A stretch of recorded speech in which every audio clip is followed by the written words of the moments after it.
Hello, welcome back to Whiskey Wednesday. Another Wednesday, another whiskey review with me, Joe. So, the eagle-eyed among you can probably notice that I am dressed the same as last week's video. And that's because sometimes, if I know I've got plans or I'm going to have a busy week, I will record a couple of videos in advance and then kind of schedule them. Just because busy life, can't always record every single week. So, obviously new location as well. If you haven't seen last week's video, I reviewed Ben Rins Independent Bottling. Filming in my flat, it's a bit more relaxed. I'm sorry if there's an echo, but you have to just deal with it. I'm reviewing the Hakushu, or the Hakushu, as some people might say. This is a Japanese single malt, founded in 1973, the distillery was. So it's been around a fair few years now, but it is more of a kind of a modern distillery by the standards of Yamazaki, and Yamazaki was founded in 1923, so a long time before. I believe this is matured solely in bourbon barrels, although there might be a little bit of Mizunara aging, but I believe it's just bourbon barrel. By my tastes, you can see I've got through most of the bottle. Pretty sure it is just bourbon cask matured.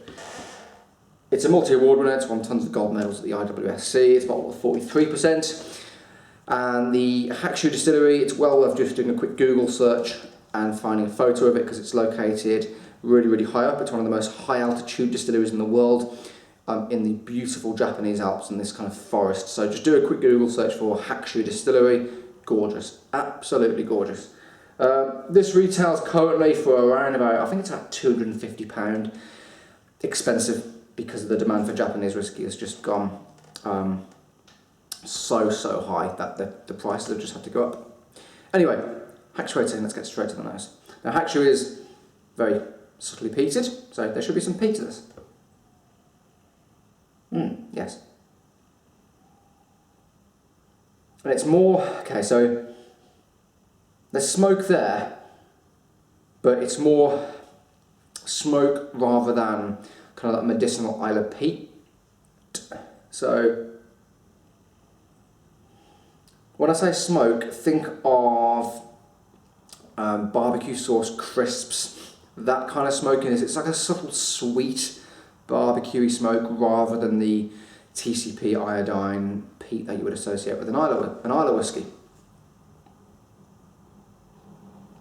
There's plenty of kind of char grilled sweetness as well. So char grilled apricots, that subtle fruit. Yeah, kind of char grilled, sugary, kind of stewed apricots. Very subtly cigar smoke as well, but much more on the lighter end of cigars. So think Hoyo de Monterey or Upmann, or maybe even edging towards like a punch, much lighter cigar smoke. I get vanilla from the oak barrels, but toasted vanilla, and actually kind of vanilla pods as well, so imagine toasted vanilla pods. It is a very kind of toasty whiskey. Black pepper. And there's a fair kind of hint of salt there as well. Right, taste.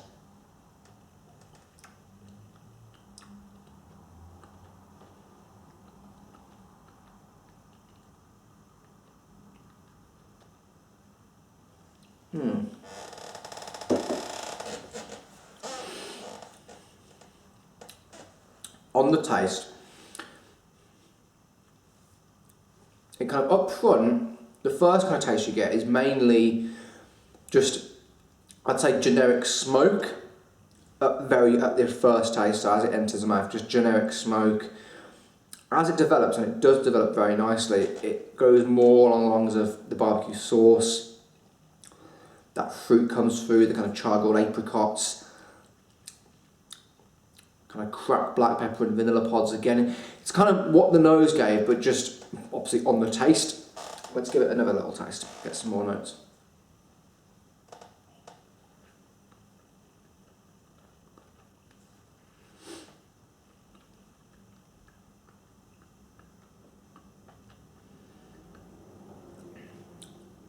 It's very clean, crisp. If you were to introduce someone to a peated whiskey, it wouldn't be a bad shout actually. And also the 12-year-old and the Distillers Reserve are really good shouts if you want to get someone into peated whiskey. It's very, very subtly peated. It's not kind of in your face, it's just softly smoky. Imagine there's a bonfire, but around about, you know, a couple of 100 metres down the road, so you can see it, you can smell it, but it's not in your face. It's subtle, there's vanilla there. There's some honey notes actually coming through now. Let's have one more taste.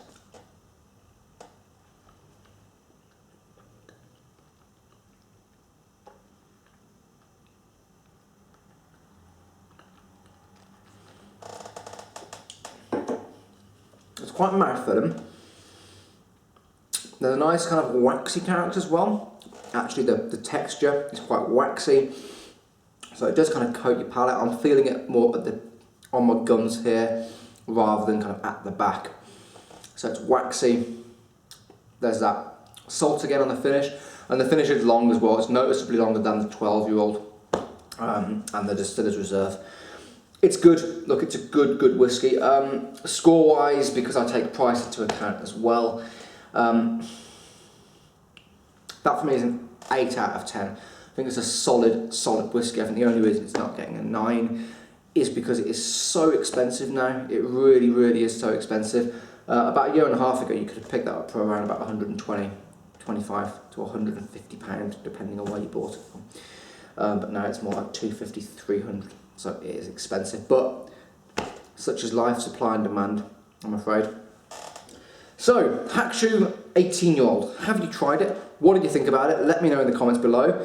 Please share the video, and I will see you next week for yet another whiskey review. Cheers.